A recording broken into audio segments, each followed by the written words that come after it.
Hello, this is Chef John from foodwishes.com with tomato mozzarella salad. That's right, grab a pen and paper because I'm about to give you the ultimate tip for creating the perfect tomato and mozzarella salad. And that would be to not use mozzarella.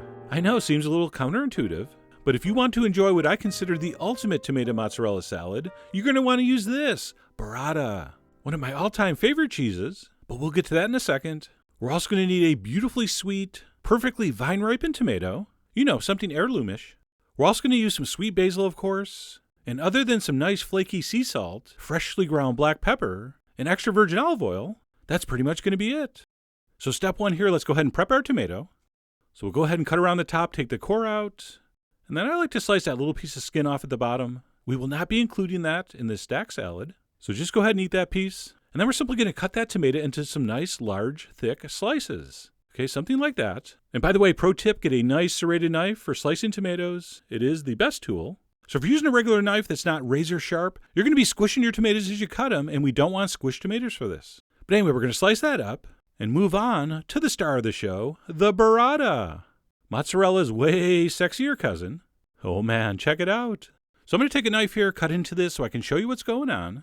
And basically what we have here is kind of a mozzarella shell, kind of a skin almost. And that encases what's basically an extra rich, extra creamy version of mozzarella. In fact, I believe burrata means buttered, which is a great description for this center, because compared to regular mozzarella, this is way more rich and decadent. And not everything tastes as great as it looks. This, however, totally does. Okay? So our tomatoes sliced, our cheese is out. Let's start building this salad. So we're going to throw down a slice of tomato, and we'll season that up with some freshly ground black pepper and some sea salt.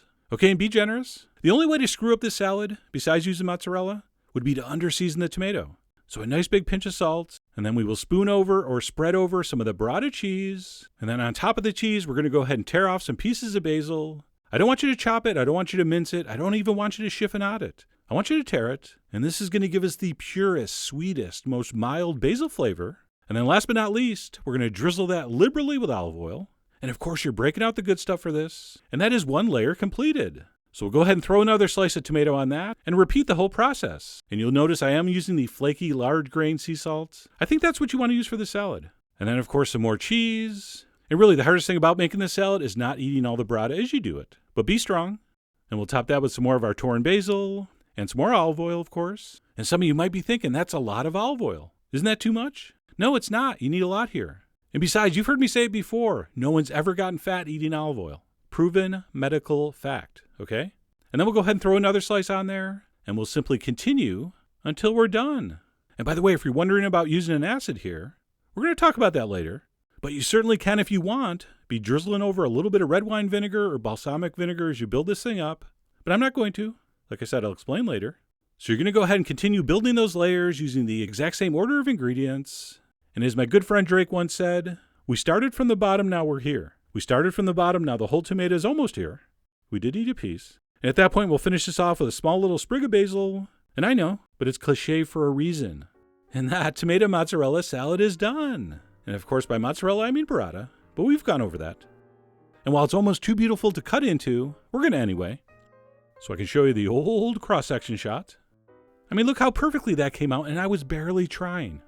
As I mentioned earlier, if you want to make this thing with a little bit of vinegar involved, go for it. But before you do, try it like this. All right, that tanginess from the cheese, the acidity from the tomato, really do balance that peppery olive oil. And if you've used enough salt, you really should be enjoying an incredibly flavorful bite. But anyway, there we go. I really think I'm going to turn this into an annual tradition where we use burrata once a year, just to remind you it exists. So go try to find some, then head over to the farmer's market, get some perfectly beautifully ripe heirloom tomatoes, and make this salad before it's too late. It's going to be snowing soon, okay? So I really do hope you give this a try. Head over to foodwishes.com for all the ingredient amounts and more info, as usual. And as always, enjoy.